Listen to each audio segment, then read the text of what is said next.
जय श्रीमन्नारायण। हरिहर ज्योतिर्विज्ञान संस्थान के द्वारा संचालित 30 दिवसीय कुंडली विश्लेषण कक्षा में आप सभी लोगों का बहुत बहुत स्वागत है। आज 22वें दिन की कक्षा है। कल हम लोगों ने राजयोगों के संबंध में पढ़ा था और राजयोगों के अलावा कई सारे ऐसे महत्वपूर्ण अच्छे योग जन्म कुंडली में होते हैं जिनका बहुत ही अच्छा, बहुत ही श्रेष्ठ, बहुत ही उत्तम प्रभाव जीवन में परिलक्षित होता है। ऐसे कुछ महत्वपूर्ण शुभ योगों को आज हम लोग पढ़ने जा रहे हैं, तो चलिए शुरू करते हैं।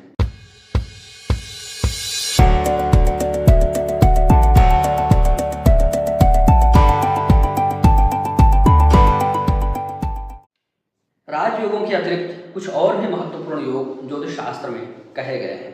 आज हम उन्हीं में से कुछ अति महत्वपूर्ण योगों की चर्चा यहाँ करेंगे, जिनका ज्ञान होना एक ज्योतिषी के लिए परम आवश्यक है। उनमें सबसे पहला योग है शशि मंगल योग।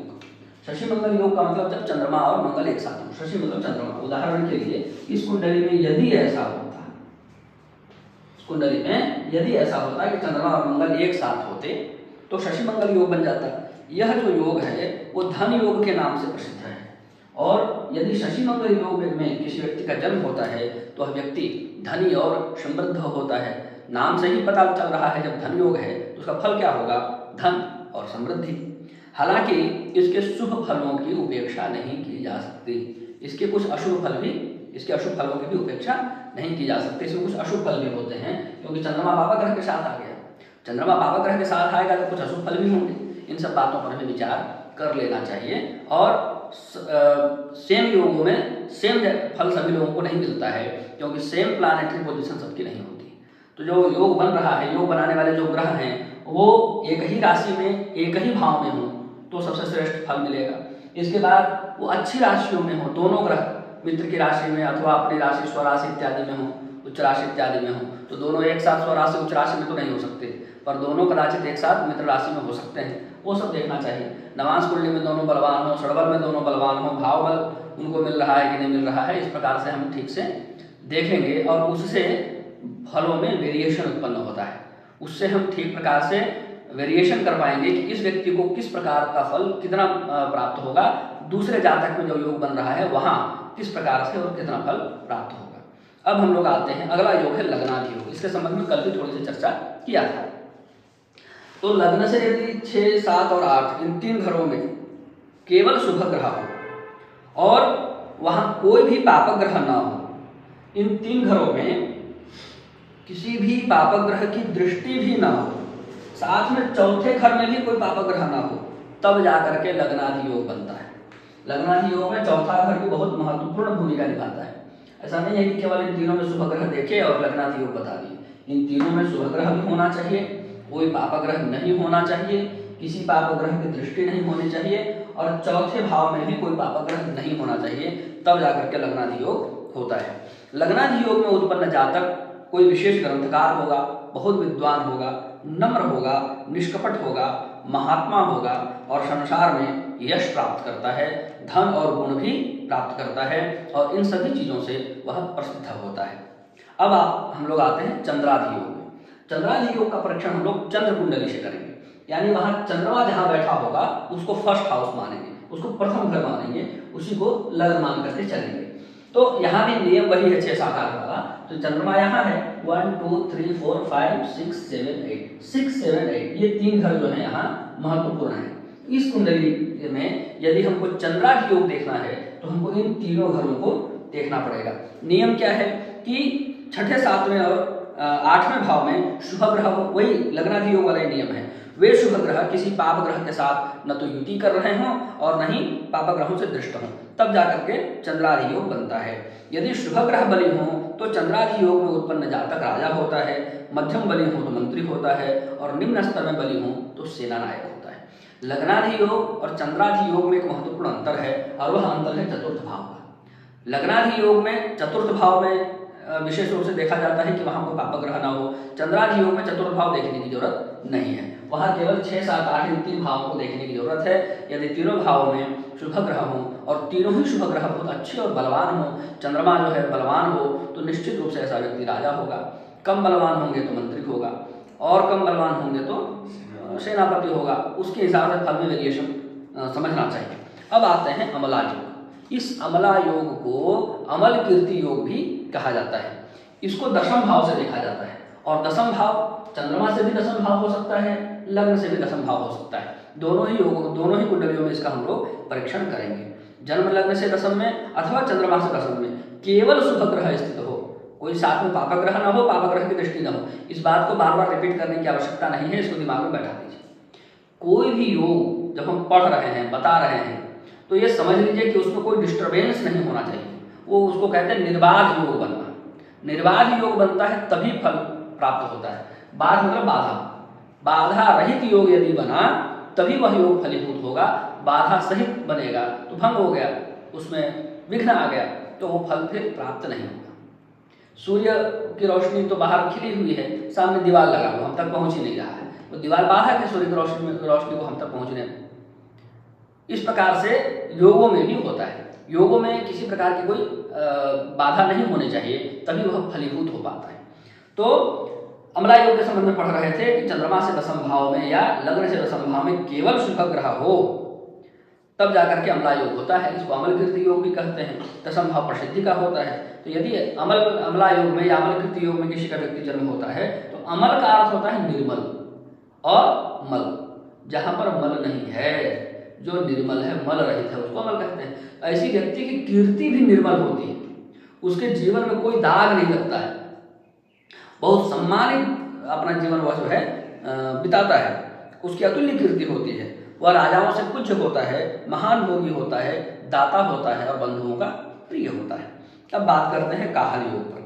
गुरु एवं चतुर्थेश परस्पर केंद्र में हो और लग्नेश बली हो तो काहल योग बनता है। अब मान लीजिए इसमें अमला योग ढूंढना हो, तो लग्न से दशम में देखेंगे तो चंद्रमा है, इस चंद्रमा पर सूर्य बाबा ग्रह की दृष्टि आ गई और मंगल की दृष्टि भी आ गई, तो ये अमला योग भी जो है भंग हो गया, ठीक प्रकार से नहीं बन रहा है। चंद्रमा से देखिए तो दशम में पापा ग्रह ही बैठा है, यही दशम होगा 1 2 3 4 5 6 7 8 9 10। तो यहाँ दोनों ही कुंडलियों में अमला योग नहीं बन रहा है, वो लग्न कुंडली में बन करके भंग हो गया। अब हम लोग काहल योग को ढूंढेंगे। इसमें दो जो है ग्रह महत्वपूर्ण भूमिका निभाते हैं, एक गुरु और एक चतुर्थेश। ये दोनों परस्पर केंद्र में होते हैं तो काहल योग बनता है। बृहस्पति तो यहाँ है, आप देख रहे हैं। चतुर्थेश को ढूंढ लीजिए, तो यहाँ पर चतुर्थेश है शनि, चतुर्थ भाव का स्वामी। एक दूसरे से केंद्र में हो, तो एक दूसरे से केंद्र में ही है। 1 4 7 और 10 इनको केंद्र कहा जाता है। तो कहीं से प्रारंभ कर लीजिए, यहीं से कर लेते हैं। 1 यहाँ शनि नहीं है, 2 3 4 यहाँ भी शनि नहीं है, 5 6 7 यहाँ पर शनि है। तो गुरु से मतलब चतुर्थेश जो है सप्तम में है, 1 4 7 10 को केंद्र बोलते हैं। तो यहाँ पर काहल योग बन रहा है, लेकिन गुरु केतु के साथ है, शनि राहु के साथ है। पापा ग्रह पहुंच गए वहां डिस्टर्ब डालने के लिए, तो काहल योग भी बना, भंग हो गया। तो काहल योग में यदि निर्बाध बनता, कोई बाधा नहीं उत्पन्न हो रही होती, तो काहल योग बनता। काहल योग बनने का एक और नियम है, यदि सुखेश अपने उच्च या अपनी राशि का होकर कर्मेश से युक्त हो तो भी काहल योग बनता है। सुखेश मतलब चतुर्थेश। चतुर्थेश जो है वो उच्च राशि में हो या अपनी राशि में हो और उसके साथ में दशमेश बैठा हो, दशम भाव का स्वामी बैठा हो, तो भी काहल योग बन जाता है। काहल योग के 2 नियम हैं, लेकिन इसका फल क्या है? यदि यहाँ बना होता या किसी कुंडली में बनेगा तो क्या फल होगा? वह व्यक्ति तेजस्वी होगा, बहुत साहसी होगा, मूर्ख होगा, सेना के बल से युक्त होगा और कुछ ग्रामों का स्वामी भी होगा। उसके आधिपत्य में कई सारे गांव आएंगे। अब हम लोग बात करते हैं गजकेसरी योग, जो बड़ा प्रसिद्ध है। गजकेसरी योग का नाम अक्सर सब लोग लेते हैं। यही 2-4 योग तो प्रसिद्ध हैं, राजयोग, गजकेसरी योग, कालसर्प योग, मांगलिक योग, ये सब प्रसिद्ध योग है जो सभी ज्योतिषियों की जबान पर रहते हैं। तो इसको पहचानना कैसे है? चंद्रमा से जब केंद्र में गुरु होता है तब गजकेसरी योग बनता है। चंद्रमा से केंद्र में गुरु हो, साथ में नहीं, यहाँ पर ये ध्यान में रखिएगा। चंद्रमा के साथ में गुरु नहीं, साथ के अलावा चंद्रमा से चौथे में हो, चंद्रमा से 7वें में हो, चंद्रमा से 10वें में हो, तब जाकर के गजकेसरी योग बनता है। यहाँ पर तो 1 2 है ना। चंद्रमा से देखा जाए तो बृहस्पति 12वें भाव में है और बृहस्पति से देखा जाए तो चंद्रमा दूसरे भाव में है, तो यहाँ पर तो गजकेसरी योग नहीं बन रहा है। लेकिन गजकेसरी योग बनने के लिए कुछ और भी शर्तें हैं। क्या है? चंद्रमा, एक और नियम है वो भी बता देता हूँ। चंद्रमा नीच न हो और अस्तादि में न गए हुए शुक्र, गुरु और बुध से दृष्ट हो तो भी गजकेसरी योग बन जाता है। चंद्रमा को गुरु देख ले, शुक्र देख ले और बुध देख ले, लेकिन जो भी ग्रह उसको देख रहा हो, जैसे यहाँ पर बुध देख रहा है ना, और चंद्रमा नीच राशि में भी नहीं है, चंद्रमा नीच राशि में ना हो और बुध गुरु या शुक्र से देखा जाता हो, है ना, तो बुध से देखा जा रहा है, लेकिन देखने वाला ग्रह अस्त ना हो, देखने वाला ग्रह नीच राशि में ना हो, तब बात बनती है। ये बुध यहाँ पर अस्त है, तो यहाँ तो गजकेसरी योग बना, भंग हो गया, क्या फायदा, दिखेगा सब भौकाल और अंदर जा तो कुछ नहीं। इस प्रकार की स्थिति इस जातक के साथ देखने को मिलेगी, जो यहाँ पर उदाहरण। यही बुध यदि अस्त नहीं होता तो यहाँ पर गजकेसरी योग बना देता। गजकेसरी योग का बहुत अच्छा फल है। गजकेसरी योग एक उच्च स्तर का राजयोग माना जाता है। गजकेसरी योग में उत्पन्न जातक शत्रुहंता होता है, वाक्पटु होता है, राजसी सुख एवं गुणों से युक्त होता है, दीर्घजीवी होता है, कुशाग्र बुद्धि वाला होता है, तेजस्वी होता है और यशस्वी होता है। गजकेसरी योग में उत्पन्न जातक हर कठिन परिस्थितियों में तदनुरूप स्वयं को ढालने तथा सही युक्ति पूर्वक उनका सामना करने में भी कुशल होता है, क्योंकि चंद्रमा को बृहस्पति का बल मिल गया। चंद्रमा ही मन का कारक है, तो डगमगाता नहीं है, परिस्थितियों में घबराता नहीं है, डगमगाता नहीं है, उनको हैंडल करता है। ये बृहस्पति का सामर्थ्य है। गजकेसरी योग राजयोग की श्रेणी में आता है, इसलिए इस योग में उत्पन्न जातक सुख, समृद्धि एवं ऊंचे जीवन स्तर को प्राप्त करता है। इसके बाद आते हैं पुष्कर योग पर। चंद्रमा लग्न के स्वामी से युक्त होकर, जिस राशि में चंद्र हो उसका स्वामी केंद्र में होकर या किसी अधिमित्र के भाव में होकर लग्न को देखता हो और लग्न में कोई बलवान ग्रह स्थित हो, तब जाकर के पुष्कर योग बनता है। चलिए इस योग को भी यहाँ पर ढूंढ लेते हैं। चंद्रमा लग्न के स्वामी से युक्त हो, चंद्रमा लग्न के स्वामी से युक्त हो, लग्न का स्वामी मंगल है, चंद्रमा उससे युक्त नहीं है, ये तो चला गया। जिस राशि में चंद्र हो उसका स्वामी केंद्र में हो, जिस राशि में चंद्र है सिंह राशि में, उसका स्वामी सूर्य केंद्र में ही है। चंद्रमा से देखें तो भी केंद्र में, लग्न से देखें तो भी केंद्र में हो। और क्या करे, किसी अधिमित्र के भाव में होकर लग्न को देखता हो, लेकिन अधिमित्र की राशि में नहीं है, तो शनि की राशि में चला गया, अधिमित्र की राशि में नहीं है, तो अधिमित्र की राशि में होता और लग्न को देख रहा होता, लग्न को देख भी नहीं रहा है, ठीक है, लग्न को देख रहा होता, तब जाकर के क्या बनता। और एक और शर्त है कि लग्न में कोई बलवान ग्रह स्थित हो, लग्न में भी कोई बलवान ग्रह स्थित नहीं है, ऐसा यदि होता तो पुष्कर योग बनता। पुष्कर योग यहाँ पर नहीं बना है। जिस किसी कुंडली में पुष्कर योग बनेगा तो वह जो जातक होगा वह धनी होगा, नम्रभाषी होगा, प्रसिद्ध होगा, ईमानदार होगा और सरकार के द्वारा प्रतिष्ठित होगा। सरकार उसको लॉन्च करेगी, सरकार उसको प्रोत्साहित करेगी, सरकार का उसको सपोर्ट मिलेगा। अब हम लोग ढूंढते हैं लक्ष्मी योग। ये सब जो आते हैं राजनेता बनने के लिए, उन सब में ये सब योग ढूंढता हूं मैं। पुष्कर योग ये सब राजनेता बनाने वाला योग है। अब ढूंढते हैं हम लोग लक्ष्मी योग। जब लग्न का स्वामी बलवान हो, यहाँ लग्न का स्वामी ढूंढिए मंगल शत्रु की राशि में है, षडबल में भी इसके पास बल कम है। षडबल आप लोगों को स्वयं निकाल कर देखना पड़ेगा अथवा किसी सॉफ्टवेयर में जहाँ षडबल देता हो वहाँ जाकर देखना पड़ेगा। पारासर लाइट नाम के सॉफ्टवेयर में षडबल दिया रहता है। जब लग्न का स्वामी बलवान हो और नवम का स्वामी केंद्र या त्रिकोण में हो, नवम का स्वामी केंद्र में तो है, त्रिकोण में नहीं है पर केंद्र में है, केंद्र या त्रिकोण में हो और लग्न का स्वामी बलवान हो, तो नवम का स्वामी केंद्र त्रिकोण में हो कैसा, तो कहते हैं कि अपनी राशि में हो या उच्च राशि में हो। तो न तो ये अपनी राशि में है और न ही उच्च राशि में है और न ही लग्न का स्वामी बलवान है।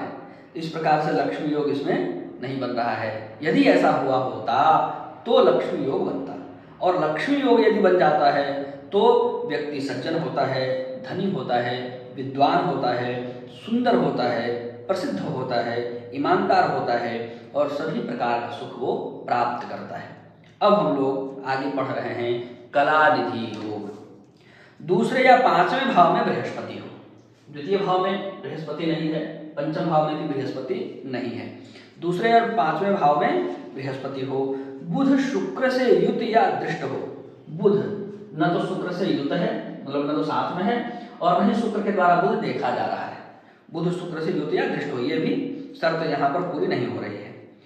अथवा इन्हीं की राशियों में हो, तो बुध जो है शुक्र की राशि में भी नहीं है। यदि ऐसा हुआ होता तो कौन सा योग बनता, कलानिधि योग बनता। कलानिधि योग में जो व्यक्ति जन्म लेता है वह कामी होता है, सुंदर गुणों से युक्त होता है, राजाओं में पूज्य होता है, सेना घोड़ा मतवाले हाथी शंख भेदी आदि बाजाओं से युक्त होता है, उसको रोगों का भय होता है, लेकिन वह शत्रु रहित होता है। कला निधि योग व्यक्ति को कलाकार बनाता है और कला से प्रसिद्धि दिलाता है। व्यक्ति कलाकार हो और कला निधि योग न बने तो कैसे वो प्रसिद्ध होगा और कैसे उसकी कला में वो बारीकी और सूक्ष्मता आएगी। तो कलाकार लोग जब कुंडली दिखाने आते हैं तो उनमें विशेष रूप से ये कला निधि योग ढूंढा जाता है। अब कुसुम योग को देखते हैं। स्थिर लग्न में जन्म हो। स्थिर लग्न कौन कौन से होंगे? तो जितने केंद्र वाले नंबर हैं 1 4 7 10 उन्हीं में एक एक नंबर जोड़ दिया जाए। तो 1 में 1 जोड़ दिया 2, 4 में 1 जोड़ दिया 5, 7 में 1 जोड़ दिया 8, 10 में 1 जोड़ दिया 11। 2 5 8 और 11 ये चारों राशियां जो है स्थिर राशियां हैं। 2 मतलब वृष राशि, 5 मतलब सिंह राशि, 8 मतलब वृश्चिक राशि और 11 मतलब कुंभ राशि। ये चारों स्थिर राशियां हैं। तो स्थिर लग्न में जन्म हो।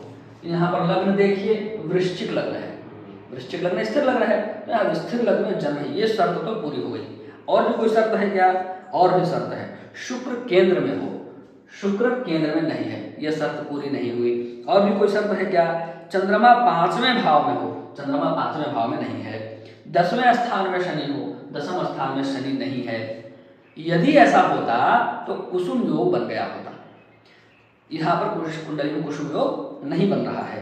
तो कुसुम योग यदि बनता है तो उस योग में उत्पन्न जातक दानी होता है, राजाओं से वंदनीय होता है, भोगी होता है, उत्तम कुल में उत्पन्न होता है, राजाओं में मुख्य होता है, संसार में कीर्ति से युक्त होता है, प्रतापी होता है और राजा होता है। ये कुसुम योग का फल है। अब आगे है पारिजात योग। अब एक यहाँ पर थोड़ी सी समस्या है। 2 शब्द हैं। एक शब्द है पारिजात और एक शब्द है परजात। इस एक जैसा साउंड करता है, सिमिलर जैसा साउंड करता है, पर इन दोनों के अर्थ में आसमान जमीन का अर्थ है। इसका अर्थ कुछ लोग ये लगा देते हैं। पारिजात एक पुष्प का नाम है, बहुत श्रेष्ठ पुष्प है। और परजात का अर्थ होता है जो दूसरे से उत्पन्न हुआ है, अपने पिता की संतान नहीं है, दूसरे से उत्पन्न हुआ है, उसको परजात कहते हैं। तो इन दोनों में बड़ा अंतर है। कहीं एक बार में पारिजात योग बना है बोला तो हे पंडित जी कैसी बात कर रहे हैं, पारिजात का अर्थ ही पता नहीं, परजात का अर्थ पारिजात से ले रहे हैं। इस प्रकार की स्थिति समाज में पढ़े लिखे लोगों के यहाँ भी देखने को मिलती है। तो वहाँ पर यही है कि शब्दों पर ठीक प्रकार से गौर नहीं किया, इस वजह से किसी के शिक्षा पर प्रश्न नहीं कर रहा। शब्दों पर गौर नहीं करें तो किसी को भ्रम हो सकता है। एक जैसे सिमिलर जैसे साउंड करते हैं, पर को अलग कर दीजिए, जात को अलग कर दीजिए। यहाँ पर ऐसा नहीं, यहाँ पर पारिजात है। ठीक है।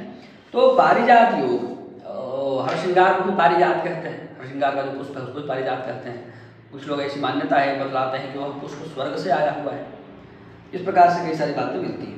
तो देखते हैं क्या है, कैसे बनता है। लग्न जिस राशि में हो उसका स्वामी, जिस राशि में हो उसका स्वामी या उसके नवांश का स्वामी यदि केंद्र त्रिकोण या लाभ स्थान में हो अथवा अपनी उच्च राशि में हो तो पारिजात योग बनता है। घूमते घूमते घूमते घूमते ऐसा योग बना है। अभी इतने में विद्यार्थी लोग भ्रमित हो जाते हैं, रख देते हैं, ऐसे समझ में नहीं आता है। थोड़ी सी बुद्धि लगाइए, स्टेप बाय स्टेप बढ़ेंगे। लग्न जिस राशि में है, देखिए लग्न किस राशि में है, वृश्चिक राशि में है। स्टेप बाय स्टेप बढ़ेंगे, कोई समस्या नहीं होगी। लग्न जिस राशि में है वो लग्न वृश्चिक राशि में है ना। उसका स्वामी यानी मंगल जिस राशि में हो वृष राशि में है, उसका स्वामी यानी शुक्र, उसके नवांश का स्वामी यानी शुक्र किस नवांश में है उसका स्वामी। यहां से पूछ लेंगे अगर स्पष्ट से, मीन राशि का 12वां अंश है तो मीन राशि में किस ग्रह का नवांश प्रारंभ होगा? मीन राशि में कर्क का से नवांश प्रारंभ होता है। 12 डिग्री है यानी चौथा नवांश होगा। तो कर्क सिंह कन्या तुला, शुक्र जो है अपने नवांश में है, तुला नवांश कुंडली में तुला राशि में है। तो तुला का स्वामी शुक्र जिसके नवांश में है, शुक्र के नवांश में है। तो अब हमको ढूंढना है शुक्र को कि वो शुक्र यदि केंद्र में या त्रिकोण में हो। तो यहाँ पर हम देख रहे हैं त्रिकोण में है, केंद्र में नहीं है। केंद्र या त्रिकोण में हो अथवा लाभ स्थान में हो, 11वें स्थान में, तो 11वें में तो नहीं है पर त्रिकोण में है, अथवा अपनी उच्च राशि में हो तो अपनी उच्च राशि में भी है, तब व्यक्ति पारिजात योग में उत्पन्न है ऐसा मानना चाहिए। लेकिन यहाँ भी वही बात, पापग्रह से दृष्ट रहो। ये शनिदेव इधर से कृपा बरसा रहे हैं, बेटा चिंता नहीं करो, तथास्तु। तो शनिदेव की कृपा के कारण पारिजात योग बन तो रहा है, लेकिन शनिदेव की कृपा भी तो कोई चीज होती है, वो भंग कर रहा है। पर एक बात और है, गुरुदेव भी यहाँ बैठ के कृपा कर रहे हैं। गुरुदेव यहाँ बैठ के कृपा कर रहे हैं, गुरुदेव की पूर्ण दृष्टि है यहाँ पर। शनि की दृष्टि तो है ही, गुरु की भी पूर्ण दृष्टि है। तो शनि जिस योग को भंग कर रहा है, गुरु कह रहा है कि ना मैं हूं ना, मैं बनाऊंगा। अब किसका बल ज्यादा होगा? शनि अपनी राशि में है, गुरु उच्च राशि में है, किसका बल ज्यादा होगा? किसकी चलेगी यहाँ पर? अपने राशि वाले की चलेगी कि उच्च राशि वाले की चलेगी? उच्च राशि वाले की नहीं चलेगी। उच्च वाला ज्यादा बलवान होता है कि अपनी राशि वाला? उच्च राशि वाला ज्यादा बलवान होता है अपनी राशि के अपेक्षा। उच्च राशि में बैठी, इसलिए उसको उच्च बोलते हैं, वो ऊंचा पद है। बृहस्पति की यहाँ पर चलेगी, इसलिए वो योग तो भंग कर रहा है, कुछ कुछ डिस्टर्बेंस आएंगे पर वो फल भी मिलेगा। बृहस्पति बैठा है फल दिलाने के लिए। तो इस प्रकार से वह आपको पूर्वक योग को ढूंढा जाता है। पारिजात योग बन रहा है, वो भंग हो रहा है, फिर रिपेयरिंग भी उसकी हो जा रही है बृहस्पति की दृष्टि के कारण। तो इस प्रकार से पारिजात योग का फल क्या है? इस योग में उत्पन्न जातक मध्य और अंतिम अवस्था में सुखी होता है। बचपन में उसको बहुत संघर्ष करना पड़ता है, और शनिदेव की दृष्टि है तो थोड़ा संघर्ष ज्यादा करवा देंगे, ठीक है। लेकिन मध्यावस्था में जब वो व्यक्ति आ जाएगा, जब वो 30+ हो जाएगा तो सुखी हो जाएगा, और वृद्धावस्था में भी सुखी रहेगा, ठीक है। वह राजाओं से वंदनीय होता है, बड़े बड़े लोग उसकी वंदना करते हैं, और युद्ध प्रिय होता है, हाथी घोड़े से युक्त होता है, अपने धर्म कर्म में रत होता है, और दयालु होता है। अब हम लोग ढूंढते हैं पर्वत योग को। यदि 7वें या 8वें भाव में कोई ग्रह ना हो, लेकिन 7वें भाव में तो मंगल बैठा है ना, 7वें और 8वें में कोई ग्रह नहीं होना चाहिए। 7वें 8वें भाव में कोई ग्रह ना हो, अथवा शुभ ग्रह हो और केंद्रों में शुभ ग्रह हो, तो पर्वत योग बनता है। 7वां और 8वां भाव खाली हो अथवा उसमें शुभ ग्रह हो, और केंद्र स्थानों में भी शुभ ग्रह हो, तब पर्वत योग बनता है। यहाँ पर तो 7वें भाव में पाप ग्रह बैठा है, खाली नहीं है। 8वां भाव तो चलो खाली है, साथ में केंद्र में सूर्य है, जो जिनको सबसे ज्यादा शुभ ग्रह का तमगा मिला है, वो दोनों केंद्र से बाहर है। तो यहाँ पर पर्वत योग नहीं बन रहा है। पर्वत योग यदि बनता, एक और इसमें लक्षण है पर्वत योग का, एक दूसरा भी लक्षण दिए हैं। 2 प्रकार से पर्वत योग बनता है। लग्नेश और व्ययेश परस्पर केंद्र में हो, तो लग्नेश यहाँ पर मंगल है और व्ययेश यहाँ पर शुक्र है। व्यय भाव में 7 लिखा है, शुक्रो वृष तुलाधिपति, शुक्र स्वामी हुआ, तो शुक्र और मंगल परस्पर केंद्र में एक दूसरे से। तो शुक्र से देखिए मंगल को 1 2 3, तो तीसरे नंबर पर चला गया। 1 4 7 10 में होता तो बन जाता योग, है ना। तो परस्पर केंद्र में हो और मित्र ग्रह से दृष्ट हो तो पर्वत योग होता। तो दोनों ही जो पर्वत योग के शर्त हैं, नियम हैं, वो यहाँ पर पूरे नहीं हो रहे हैं। तो इस कुंडली में पर्वत योग नहीं बन रहा है। यदि बनता तो इस योग में उत्पन्न जातक भाग्यवान, विद्वान और दाता हो जाता। अब हम लोग ढूंढेंगे श्रीनाथ योग को। सप्तमेश 10वें स्थान में हो, सप्तमेश 10वें स्थान में हो। यहाँ पर देखिए सप्तमेश है शुक्र, 2 लिखा है, शुक्रो वृषतलाधिपति शुक्र 10वें स्थान में नहीं है। सप्तमेश 10वें स्थान में हो, अपनी उच्च राशि में कर्मेश भाग्येश के साथ हो। दशमेश जो है वो अपनी उच्च राशि में हो और भाग्येश के साथ हो। दशमेश सूर्य है, अपनी उच्च राशि में नहीं है, और भाग्येश चंद्रमा है, भाग्येश जो है वो दशमेश के साथ नहीं है। तब जाकर के श्रीनाथ योग बनता। ये सारे शर्त जब पूरे हो जाएं तो श्रीनाथ योग बनेगा। पर यहाँ पर कोई भी शर्त पूरा नहीं हो रहा है, तो इस कुंडली में श्रीनाथ योग भी नहीं बन रहा है। यदि बनता है जिस कुंडली में श्रीनाथ योग, उस योग में उत्पन्न जातक इंद्र के समान राजा होता है। ये श्रीनाथ योग का फल है। और श्रीनाथ योग के बारे में एक बात और बता देता हूँ। श्रीनाथ योग में उत्पन्न व्यक्ति कोई बड़ा मतलब मंदिर बनाएगा या कोई बड़ा धर्मशाला बनवाएगा, सामाजिक जिसमें वो ज्यादा हो, ऐसा कुछ समाज के लिए कोई बड़ा कार्य करके जाता है। या तो विवाह स्थल बना दिया, या धर्मशाला बनवा दिया, या मंदिर बनवा दिया, या कहीं जल का कोई बहुत बड़ा स्रोत बनवा दिया। इस तरह का कोई बड़ा कार्य भी वो लोग श्रीनाथ योग वाले करते हैं। तो महाभाग्य योग को अब ढूंढते हैं। बहुत बार लोग आकर पूछते हैं मैं कोई बड़ा मंदिर बनवाऊंगा कि नहीं, तो वहां पर मैं श्रीनाथ योग को ही ढूंढता। मंदिर तो ठीक है, नवमेश वगैरह अच्छा है, अच्छा यदि नवमेश और पंचमेश अच्छा है, अच्छी स्थिति में है, तो छोटा मोटा मंदिर व्यक्ति बना लेता है, कोई बात नहीं है।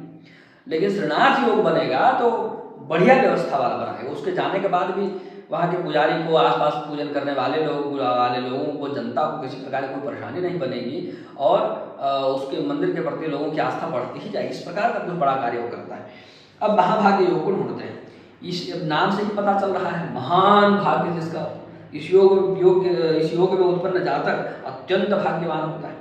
यदि दिन में जन्म हुआ हो और कुंडली में लग्न, सूर्य और चंद्रमा सभी विषम राशि में हो, तो इस जातक का जन्म दिन में तो नहीं हुआ है ना। और कौन कौन? लग्न, सूर्य और चंद्रमा। लग्न सम राशि में है, सूर्य और चंद्रमा विषम राशि में, हो गया बराबर। दिन में जन्म भी नहीं है, ये वाली स्कीम तो यहाँ काम नहीं की। और कोई स्कीम है क्या?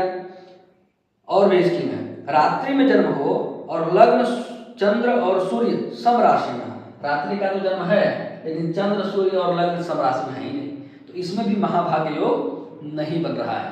तो इस प्रकार से जो दो लक्षण है, नियम है महाभाग्य योग के, वो दोनों में से कोई इसमें घटित नहीं हो रहा है। अब रज्जु योग को ढूंढते हैं। ये रज्जु योग जो है नाभस योग में आता है। अभी थोड़ी सी चर्चा कर देता हूँ। जो विद्यार्थी बैठा है, इसको नाभस योग की परीक्षा देनी है, तो विद्यार्थियों के लिए थोड़ा सा चर्चा कर देगा। हालांकि इतना अलग से मैंने नहीं कहा है। नाभस योग जो है ना, वो कितने प्रकार का होता है? कई प्रकार के लोगों ने बताए हैं। यमन लोग तो बोलते हैं 1800 प्रकार का होता है। यमनों का ऐसा मत है। मुख्य रूप से 32 प्रकार के नाभस योगों का उल्लेख बृहद जातकम में, पाराशर में मिलता है देखने को। उसके 4 ग्रुप्स पहले बने हुए हैं। नाभस योगों के 4 ग्रुप्स बने हुए हैं। उसमें से पहला बनता है आश्रय। पहला जो ग्रुप है उसका नाम है आश्रय। आश्रय नाम का नाभस योग पहला ग्रुप है। दूसरा है दल, तीसरा है आकृति और चौथा है संख्या। अब ये सब चीज फलित राजेंद्र के सिलेबस में इस प्रकार से नहीं है, केवल शुभ योगों में उनको संग्रहित कर लिया और जो अशुभ है उसको शुभ योग में डाल दिया। आश्रय योग होते हैं 3, दल योग होते हैं 2, आकृति योग होते हैं 20 और संख्या योग होते हैं 7। जोड़िए जरा, 3 और 2 5, 20 और 5 25, 25 और 7 32। तो 32 प्रकार के नाभस योग होते हैं। तो ये जो नाभस योग का आश्रय वाला समूह है, इसमें ये 3 योग आते हैं, रज्जु योग, मूसल योग और नल योग। उन तीनों का नाम यहाँ लिखा हुआ है और फल भी लिखा हुआ है।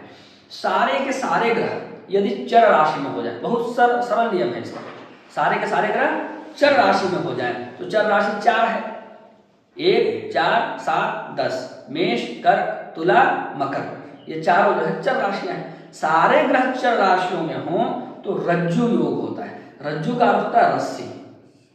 रज्जु का योग होता है रस्सी। पानी भरने के लिए प्रयोग करते हैं, गाय को फूटने के लिए प्रयोग करते हैं, और हमारे यहाँ तो रस्सी घुमा करके पिटाई भी कर दिया जाता है छात्रों, ठीक है। तो इधर जो है, इसलिए हमारे इधर छात्र लोग रस्सी को छुपा देते हैं। तो इधर देखिए, एक कोई ग्रह नहीं, 4 कर्क राशि में 1 ग्रह और 2 ग्रह बैठे हुए हैं, 7 कोई ग्रह नहीं, 10 में 2 बैठे हैं, बाकी सारे ग्रह इधर हो गए, रज्जु योग नहीं बना। सारे के सारे ग्रह यदि इसमें मेष राशि में, कर्क राशि में, तुला में और मकर में हुए होते तो रज्जु योग बनता, इसमें नहीं बन रहा है। रज्जु योग का क्या फल है कि रज्जु योग में जो जातक उत्पन्न होता है वह, उसका व्यक्तित्व सुंदर होता है, वह भ्रमणशील होता है और जातक जन्म स्थान से दूर जाकर के उन्नति करता है, जन्म स्थान में ज्यादा समय तक नहीं रह पाता है। ये बात तो नाम वाले भी दिखाई पड़ते हैं। कई सारे लोग जो है वो राजू नाम से विख्यात होते हैं, कई सारे लोग, अर्थ तो वही है, रज्जु, रज्जु अर्थ वाला ही है। तो मेहनती होते हैं, अपने स्थान से दूर जाते हैं, नाम का फल तो ऐसा मिलता ही है। तो वो सब चीज़ें देखने को मिलती है समाज में। अब आगे बढ़ते हैं मूसल योग। तो यहाँ पर चर के बाद दूसरी राशि है स्थिर। चर, स्थिर, द्विस्वभाव। तो सारे ग्रह यदि स्थिर राशि में हो जाएं तो मूसल नाम का योग बनता है। सारे ग्रह यदि स्थिर राशि में हो जाए। स्थिर राशियाँ कौन सी हैं? अभी थोड़ी देर पहले बताया था, 2, 5, 8 और 11। वृष राशि, सिंह राशि, वृश्चिक राशि और कुंभ राशि, ये चारों स्थिर राशियां हैं। सारे ग्रह यदि इसी में हो, यहाँ तो है वृष राशि में, फिर सिंह राशि में भी है, कुंभ राशि में भी है, वृश्चिक राशि में कोई नहीं है, लेकिन सारे ग्रह नहीं है, 1 2 3 है ना, 2 3 4 5 ग्रह बाहर हो गए। चलो तो राहु केतु को नहीं मिलेंगे तो 3 ग्रह बाहर हो गए। वो तीनों भी यही तीनों में कहीं सिमट गए होते तो बन जाता मूसल योग। लेकिन मूसल योग यहाँ पर नहीं बन रहा है। तो मूसल योग का क्या फल है? मूसल योग में यदि व्यक्ति का जन्म होता है तो व्यक्ति धनवान होता है, प्रसिद्ध होता है, पुत्र संततियों से युक्त होता है, उसको ज्यादातर पुत्र प्राप्त होते हैं, वह बड़ा पदाधिकारी बनता है और राज सम्मान प्राप्त करता है। अगला योग है नल योग। सारे ग्रह यदि द्विस्वभाव राशि में हो, रज्जु मूसल नल, सारे ग्रह यदि द्विस्वभाव राशियों में हो तो 3 के पहाड़े में जो राशियां आती हैं वो सभी द्विस्वभाव राशियां हैं। 3 6 9 और 12 के आगे अपनी गिनती जाती नहीं। तो 3 में देखिए कोई नहीं, 6 में देखिए कोई नहीं, 9 में देखिए कोई नहीं, 12 में बेचारा अकेला सुख बैठा है। तो यहाँ नल योग भी नहीं बना है। तो नल योग में यदि व्यक्ति जन्म लेता है तो वह धनाढ्य होता है, लोक चतुर होता है और सफल राजनीतिज्ञ होता है। तो ये राजनीति में भी जो लोग अपना किस्मत आजमाना चाहते हैं उसमें नल योग ढूंढना पड़ता है। राजनीति आएगा ही नहीं तो कहाँ से राजनीति होगा, राजनीति में सफल होगा। इस प्रकार से ये तो हो गया। अब दल में 2 ही योग बनता है। दल का अर्थ भी 2 होता है ना। जो हम लोग कहते हैं दाल दाल दाल दाल, क्या जब तक साबुत है तब तक उड़द है, जब 2 टुकड़ा हो गया तो उड़द का दाल हो गया। जब तक साबुत है तब तक मूंग है, जब 2 टुकड़ा हो गया तो उड़द का दाल हो गया। दल मतलब होता है टुकड़ा, ठीक है। वो टुकड़े से जो बनता है उसको दाल कहते हैं। आदि वृद्धि हो जाती है व्याकरण में, पहला जो वर्ण है उसको वृद्धि हो जाती है तो दाल बन जाता है। संस्कृत का शब्द है, रोज दाल खा रहे हैं, पता नहीं है कि वो हिंदी का शब्द है कि संस्कृत का शब्द है और उसका अर्थ क्या है, दाल को दाल ही क्यों कहते हैं। चलो आज चर्चा में ये ज्ञानवर्धन भी हो गया। तो यहाँ पर दल योग भी जो है होता है, नाभस योग का ही दूसरा समूह है जिसमें 2 ही योग होते हैं, वो है सर्प और माला। तो सर्प योग मिलेगा आपको आगे अशुभ योग वाले में। सर्प अशुभ योग है तो अशुभ योग वाला सेक्शन जो हम लोग कल पढ़ेंगे तो उसमें सर्प योग आएगा, उसका फल भी मिलेगा। और माला योग है वो इसी में दल नहीं आता है, वो शुभ योग है, इसलिए यहाँ पर उसको संकलित किया गया है। तो माला योग यदि 4 7 और 10 भाव में, 4 7 और 10 इन 3 भाव में यदि बुध गुरु और शुक्र हो, बुध तो है यहाँ गुरु हो जाता है, यहाँ शुक्र हो जाता है, लेकिन यहाँ शुक्र नहीं हो सकता है, यहाँ पर शुक्र हो जाता, यहाँ पर गुरु हो जाता। इस प्रकार की कुछ स्थिति हो सकती है। यहाँ पर शुक्र का होना बड़ा चिंतनीय है, कैसे होगा। खैर अभी प्रपंच में नहीं पढ़ना है। बुध गुरु और शुक्र हो तथा अन्य सभी ग्रह केंद्र के अतिरिक्त भाव में हो, केंद्र में कोई ना हो, सब केंद्र से बाहर हो, 3 ही ग्रह केंद्र में हो, बुध शुक्र और गुरु, और 4 7 10 भाव में हो, तब जाकर के माला योग बनता। इस प्रकार से माला बन गया, है ना, माला योग बनता है। तो माला योग में जो व्यक्ति जन्म लेता है वो शौकीन होता है, धनवान होता है, सुखी होता है, अनेक स्त्रियों से प्रेम करने वाला होता है और शासनाधिकारी होता है। इसके बाद श्रृंगाटक योग। यदि सारे ग्रह लग्न एवं त्रिकोण स्थानों में हो तो श्रृंगाटक योग बनता है। लग्न और त्रिकोण, लग्न तो खाली है, त्रिकोण में 2 ही ग्रह हैं, सारे ग्रह यही 3 घर में हो, सारा ग्रह इस प्रकार से त्रिभुज बन जाए और सारे ग्रह यहाँ ही बैठे हों, तब जाकर के क्या बनता है, श्रृंगाटक योग भी बनता है। ये श्रृंगाटक योग इधर आकृति वाला में आता है। ये सभी जो है नाभस योग ही हैं, 20 प्रकार के हैं, वो सब नाम लिख करके याद कर लीजिएगा परीक्षा के लिए, है ना। संख्या योग 7 है, वो सब पुस्तक से नाम देख करके याद कर लीजिए। श्रृंगाटक इसमें आता है आकृति में। तो सारे ग्रह यदि लग्न एवं त्रिकोण में होते हैं तो श्रृंगाटक योग बनता है। ऐसा व्यक्ति सेना में काम करता है, ऊंचे पद पर जाता है, कर्मवीर होता है और रणकुशल होता है और वीरता के काम में सम्मानित होता है। ये बात है। अब उसमें भी देख लेंगे भाई, श्रृंगाटक योग बन गया तब समस्या होगी कि किधर के सेना में जाएगा, जल सेना में जाएगा कि वायु सेना में जाएगा कि थल सेना में जाएगा। तब देखेंगे अगर ये ज़्यादा मजबूत है तो थल सेना में जाएगा, ये भाव ज़्यादा मजबूत है तो जल सेना में जाएगा, और ये वाला ज़्यादा मजबूत है तो वायु सेना में जाएगा। अब हम लोग ढूंढते हैं कमल योग। ये बात और जगहों पर भी काम आती है, क्यों यही नहीं, मैं तो चर्चा में कई सारी गुड़ बातें बता देता हूँ, कितने लोग पकड़ते हैं पता नहीं। कमल योग को ढूंढते हैं। सारे ग्रह यदि केंद्र स्थानों में हो तो कमल योग बनता है। सारा ग्रह केंद्र में है ही नहीं। यहाँ पर देखिए 3 ग्रह बाहर निकल गए हैं केंद्र से, इन सभी योगों में सात ही ग्रहों को लेना है, राहु केतु को किनारे रखना है। तो सारे ग्रह यदि केंद्र स्थानों में हों तो कमल योग बनता है, जो कि इसमें नहीं बन रहा है। इस योग में उत्पन्न होने वाला व्यक्ति परम भाग्यशाली होता है, राजा होता है, दीर्घायु होता है, यशस्वी होता है, धनी होता है तथा बहुत प्रभावशाली होता है। अब ढूंढते हैं वापी योग। ये वापी योग भी जो है यही है, आकृति में आता है। यदि केंद्र में कोई ग्रह न हो, इस वापी योग को तड़ाग योग भी बोलते हैं। इस वापी योग को तड़ाग योग भी बोलते हैं। माधव भैया जी की कुंडली में तड़ाग योग बना है, देख लीजिएगा मान कर। तो यदि केंद्र में कोई ग्रह न हो, सारे ग्रह अन्यान्य भाव में हो, केंद्र खाली हो और इधर इधर सारे ग्रह बैठे हो, है ना, तो वापी योग बनता है। इस योग में उत्पन्न व्यक्ति चतुर होता है, कुशल वक्ता होता है, सदगृहस्थ होता है, कला प्रिय होता है। यह एक प्रकार का राजयोग है। केंद्र में ग्रह नहीं होने पर उस आदमी को व्यक्ति बहुत हल्के में लेकर चलते हैं। बहुत सारे ज्योतिषियों को देखा, बहुत सारे ज्योतिषियों को देखा, वो बोलते हैं केंद्र में ग्रह नहीं, क्या करेगा ये? ऐसा नहीं है, वहां तो राजयोग बन गया वापी योग के कारण। वापी योग का फल भी देखिए, यदि ग्रह बटे हुए हैं, जितने अधिक भावों को ग्रह जो है कवर करते हैं, उतना ही बढ़िया जो है वापी योग बनता है। और वो ग्रह जितने कम भाव में सिमटे हुए होते हैं, उतना ही कमजोर वापी योग बनता है। वापी योग को भी चेक करने से पहले ग्रहों की जो भाव पोजीशन है उसको भाव चलित कुंडली में चेक कर लेना चाहिए, तो और बढ़िया से फल जो है प्राप्त होगा। अब बात करते हैं नौका योग की। वापी योग में बस इतना ही है कि उस व्यक्ति को हमेशा सपोर्ट की जरूरत पड़ती है। वो कोई न कोई सहयोगी ढूंढता है, अपने अकेले के सामर्थ्य पर कुछ करने का हिम्मत नहीं जुटा पाता है जल्दी। इतना ही है केवल, और उसमें कोई ज्यादा बुराई नहीं है। अब बात करते हैं नौका योग की। लग्न से लगातार 7वें स्थान तक यदि सभी ग्रह हों, यहां से शुरू करेंगे, चुप चुप चुप चलती रहेगी, यहाँ पर हमारी स्टॉपेज समाप्त हो जाएगा।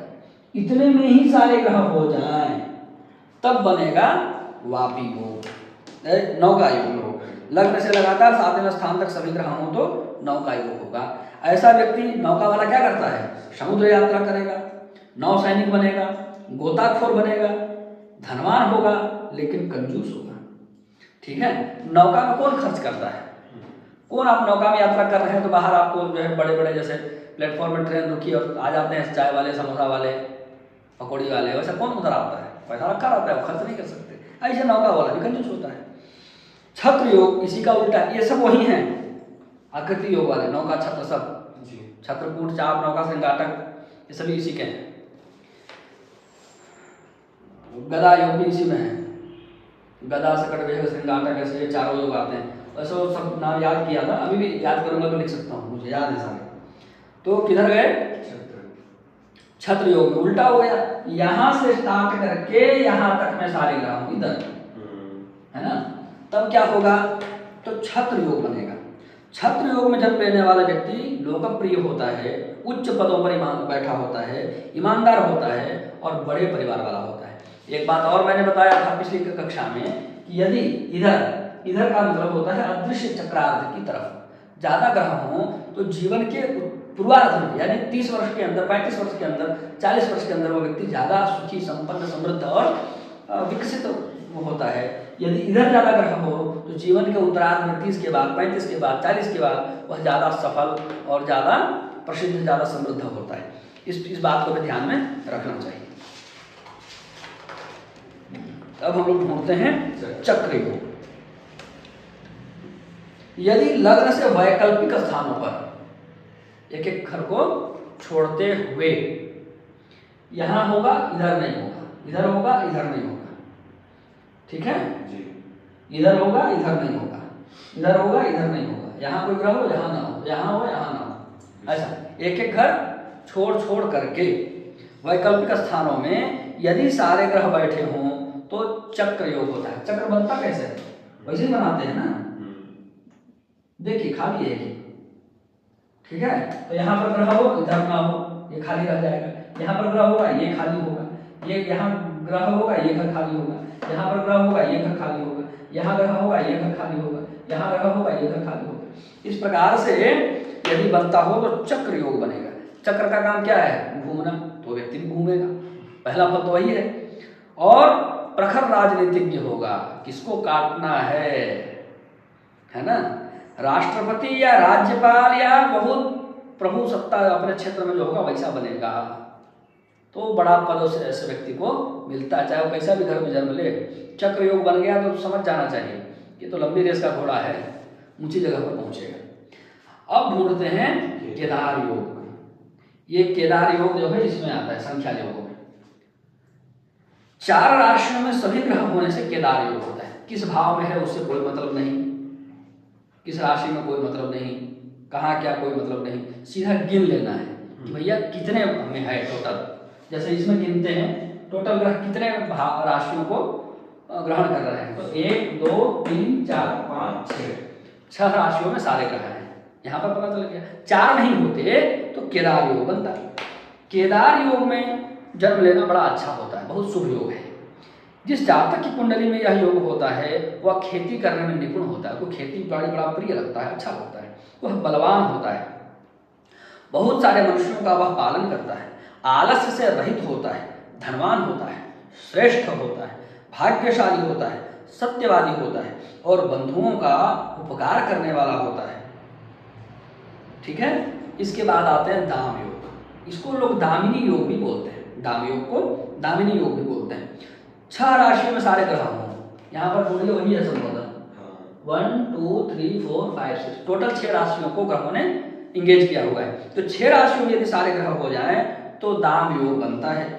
इस योग में उत्पन्न जातक प्रसिद्ध होता है, परोपकारी होता है, ऐश्वर्यवान होता है और पुत्रवान भी होता है। तो इस कुंडली में 2 योग बने हैं। एक योग बना है, कौन सा बना था इधर, पारिजात योग। एक योग बना है पारिजात योग और एक योग बना है दाम योग। अभी तक इतने सारे योगों का हम लोगों ने परीक्षण किया तब जाकर के पता चला। अब ढूंढते हैं वीणा योग को। 7 राशियों में सभी ग्रह होने से वीणा योग होता है। 7 राशियों में सारे ग्रह हो, यहाँ तो 6 में ही है। मान लीजिए किसी ग्रह का वो नहीं होता और मान लीजिए बुध यहाँ हो जाए, शुक्र यहाँ हो जाए, 7 राशि में हो जाए, है ना। तो 7 राशियों में सारे ग्रह हों, किसी भी 2 ग्रहों की युति ना हो रही हो, तब जाकर के वीणा योग बनता है। वीणा योग वाला व्यक्ति अपने आप में पहली विशेषता है ना, धनवान होता है, नेतृत्व कुशल होता है और संगीत प्रेमी होता है। बोलने की जरूरत तो है नहीं, वीणा योग में जन्म लिया है तो उसको संगीत प्रिय नहीं होगा तो किसको प्रिय होगा। वो अपने आप में मस्त रहता है, साज श्रृंगार बड़ा बढ़िया करता है। आप गायक वालों को देखिए, हमेशा एकदम उसके वो उसमें अलग ही रहता है, वो सेट करके रखते हैं अपने गले को भी।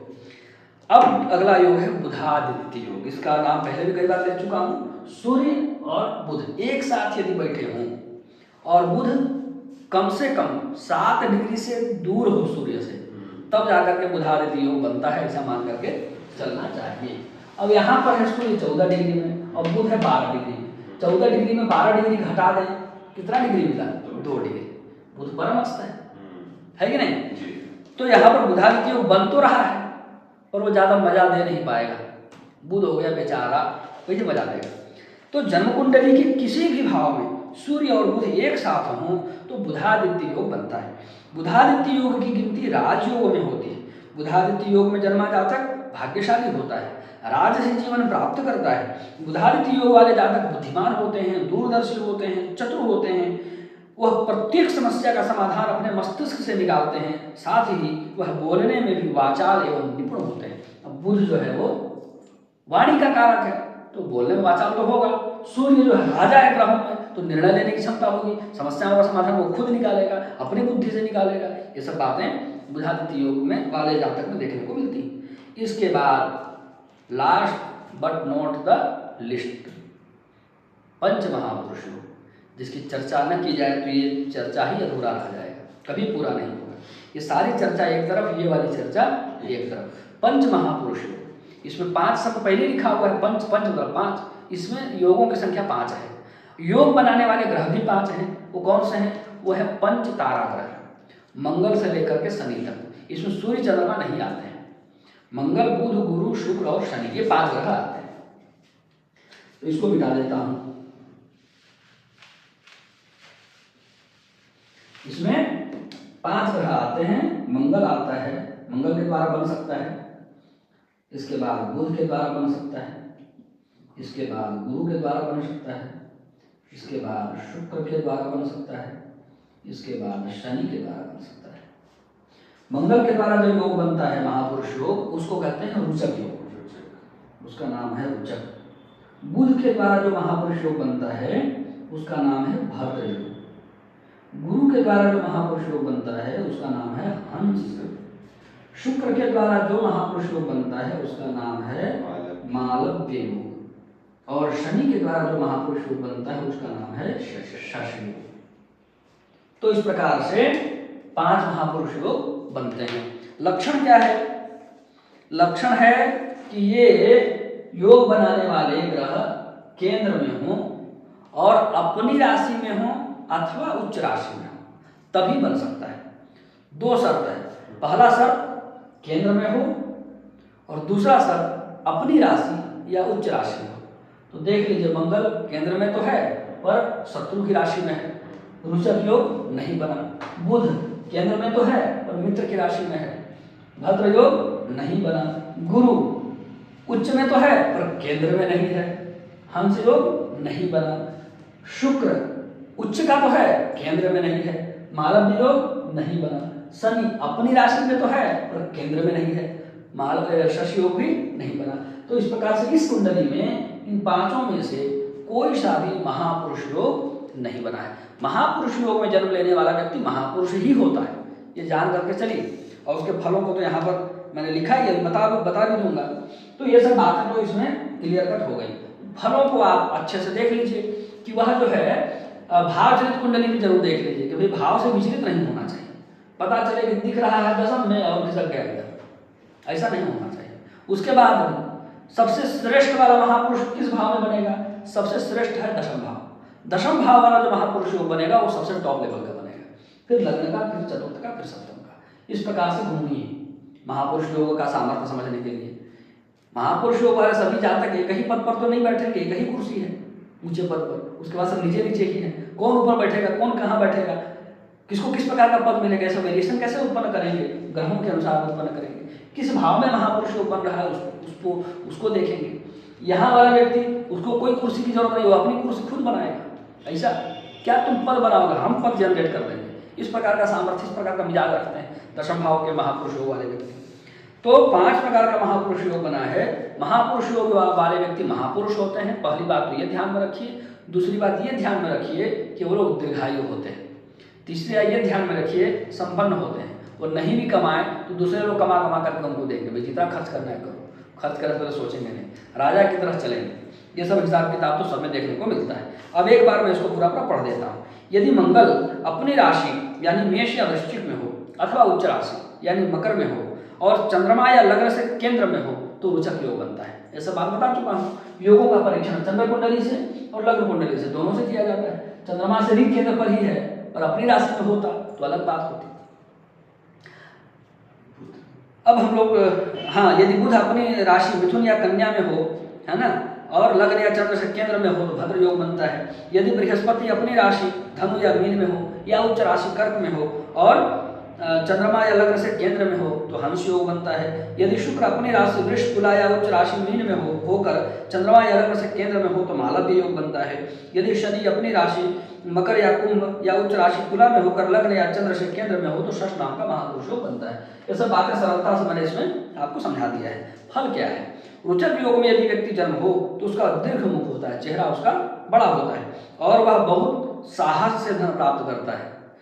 वह शूर और बलवान होता है, शत्रुओं को मारने वाला होता है, अभिमानी होता है। वह सेनापति बनता है और अपने गुणों के कारण प्रसिद्ध तथा कीर्तिमान होता है और प्रत्येक उद्योग में वह विजयी होता है।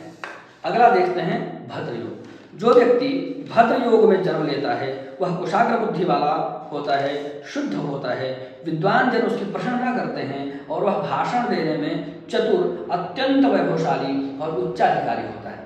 भाई बुध के द्वारा बन रहा है तो भाषण देने में कुशल तो होगा ही। भाषण देता कौन है? बुध ही देता है। जो व्यक्ति हंस योग में जन्म लेता है उसके हाथ पैरों में शंख, कमल, मत्स्य और अंकुश के चिन्ह होते हैं, अच्छे अच्छे चिन्ह होते हैं। वह सौम्य रूप वाला होता है, उत्तम भोजन करता है और सज्जनों के द्वारा प्रशंसित होता है। जो व्यक्ति मालव्य योग में जन्म लेता है वह बहुत धैर्यवान होता है, उसके अंग पुष्ट होते हैं, वह भी उत्तम भोजन पसंद करता है, विद्वान होता है, हमेशा प्रसन्न रहता है, मुस्कुराता रहता है, शांत चित्त होता है, वह पुत्र और स्त्रियों से सुख प्राप्त करता है, सदैव उन्नति को प्राप्त होता रहता है, यशस्वी होता है और अच्छी सवारियां उसको प्राप्त होती हैं। अंतिम योग है शश योग। जो व्यक्ति शश योग में जन्म लेता है वह किसी गांव का स्वामी होता है या उच्च पदाधिकारी होता है, वह स्वयं बलवान होता है और उसके नीचे अच्छे अच्छे लोग काम करते हैं। ऐसा व्यक्ति उत्तम आचरण का नहीं होता है और पर स्त्रियों पर आसक्त होता है, वह धनवान और सुखी होता है। इन सभी योगों के अंग लक्षण भी दिए हुए हैं और वह अंग लक्षण आपको शारावली नाम के ग्रंथ में देखने को मिलेंगे। महापुरुष योगों के बारे में विस्तार से पढ़ने के लिए आपको 2 ग्रंथ जातक पारिजात और सारावली विशेष रूप से देखना चाहिए, तो उससे आपका विशेष ज्ञानवर्धन होगा। अब आगे हम लोग अशुभ योगों को कल पढ़ेंगे। जन्म कुंडली में केवल शुभ शुभ योग बता करके देखिए 1 घंटा तक हमने ढूंढा तो जाकर के 2 योग मिला है और लोगों को लगता है कि हम ऐसे देखेंगे और हम ब्रह्मज्ञानी हो जाएंगे इस कुंडली के बारे में। ऐसा नहीं होता है बच्चा। एक एक कुंडली में समय देकर के सभी लोगों को ठीक से ढूंढना पड़ता है, तब बात की जाती है। उसके बाद वो योग कितना बना वो भी देखना पड़ता है, भाव चलित में कहीं जाके गड़बड़ ना हो जाए वो भी देखना पड़ता है। नहीं तो देख करके यहाँ देखे शुक्र उच्च राशि में बड़ी बड़ी नींद हाँकना शुरू कर दिए, गुरु उच्च राशि में बड़ी बड़ी नींद हाँकना शुरू कर दिए। इस व्यक्ति को मैं खुद जानता हूँ, कुंडली देखने वाले बड़ी बड़ी नींद हाँकेंगे और हाथ नहीं थे, लेकिन देखिए कि जीवन किस प्रकार का है तब बात बनेगी ना। इसका जीवन किस प्रकार का है वो देखेंगे तब बात बनेगी। केवल बड़ी बड़ी बातों से क्या बात बनता है। इधर शनि को देख लिया स्वग्रही है, इतने तक में ही लोग सिमट के रह जाते हैं। बस उच्च नीच स्वग्रही देख लिया बस सिमट गए। इतना ही ज्ञान ज्योतिषियों को विशेष रूप से रहता है। यही एक विशेष बात जो है देखने को मिल रही है आजकल समाज में। तो ये सबसे बात नहीं बनती है। जन्म कुंडली देखने के लिए प्रॉपर टाइम चाहिए, प्रॉपर धैर्य चाहिए, प्रॉपर ईमानदारी चाहिए और प्रॉपर जानकारी चाहिए। उसके बिना बात नहीं बन सकती है। कोई भी कुंडली आप लोग देख रहे हो तो ठीक प्रकार से समय दे करके उसका अध्ययन कीजिए, उसके सभी क्षेत्रों पर सभी दिशाओं पर अपनी दृष्टि बुद्धि सब दौड़ाइए, उसके प्रश्न के इर्द गिर्द विशेष रूप से विचार कीजिए, तब जा करके किसी फल का आप कथन करिए तो निश्चित ही आपके फल सत्य ही होंगे। असत्य जैसा तो कुछ होता ही नहीं है ज्योतिष। कोई कहता है कि ज्योतिष के फल सच होते हैं, प्रश्न तो ये करना चाहिए कि असत्य होते हैं क्या, तब तो प्रश्न लाजमी है। कोई कहे असत्य होते हैं यह प्रश्न करे तो प्रश्न ही फर्जी, ये प्रश्न ही फर्जी है। ज्योतिष के फलादेश सत्य ही होते हैं, इसमें कोई कहने की बात नहीं है।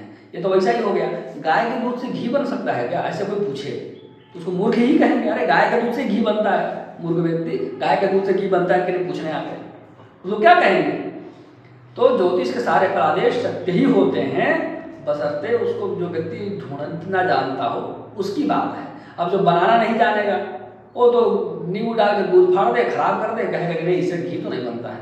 अरे घी बनता है, तुमको बनाना नहीं आता ये बोलो। इसी प्रकार की स्थिति समाज में सर्वत्र देखने को मिल रही है। उन सबसे बचिए, अपना ज्ञानवर्धन कीजिए और ज्योतिष की जो सामान्य जानकारियां हैं वह तो हर व्यक्ति को पता होनी चाहिए। यह हमारी पारंपरिक ज्ञान की प्रणाली है और यह इतनी बढ़िया है कि हमारे भारतवर्ष में सभी लोगों को जन सामान्य को ही ज्योतिष का सामान्य ज्ञान होता ही था। तो अपनी परंपरा से जुड़िए, अपनी ज्ञान परंपरा से जुड़िए, उसका सुख उसका लाभ प्राप्त कीजिए। इसी आशा के साथ मिलते हैं अगली कक्षा में। अशुभ ग्रहों के योगों का अध्ययन उस कक्षा में करेंगे। तब तक के लिए जय श्रीमन्नारायण।